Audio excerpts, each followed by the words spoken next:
This disaster declaration would have allowed the state of Maryland access to millions of dollars to help prop up their commercial fisheries. On January 5th, Governor Westmore and the state of Maryland announced that their request to have the Chesapeake Bay declared a fishery disaster due to the explosion of the blue catfish population was denied by the federal government. Although there's no official survey done of the blue catfish population, it's thought that there are roughly around 100 million of them in the Chesapeake tidal waters. Blue catfish is a voracious predator, eating many of the natural species found here in the Chesapeake Bay. Things like menhaden, anchovies, and especially our precious blue crab. In part, bringing us in 2022 to an all-time low blue crab estimate of just over 220 million. In 2023, we saw a slight rebound in blue crab population up to about 320 million, which is still over 100 million crabs short of the average population. Not only has this greatly affected commercial crabbers, especially in the upper bay region of the Chesapeake, but because the blue crab is one of the many species that the native striped bass population regularly feeds on,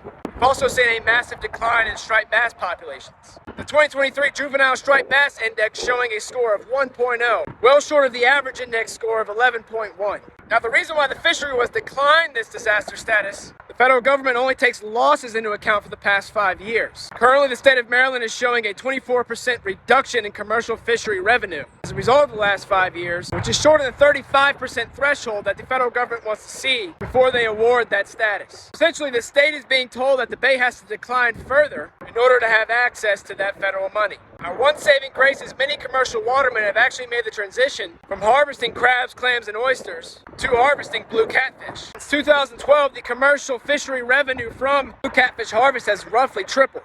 And of course, there's no shortage of fishermen like myself who enjoy a nice catfish fillet. But rather than holding our breath and allowing our precious waterways to decline further, that we can have our hand out to the federal government, we should all pitch in and go out and catch as many blue catfish as we can, and even throw in a few snakehead for good measure.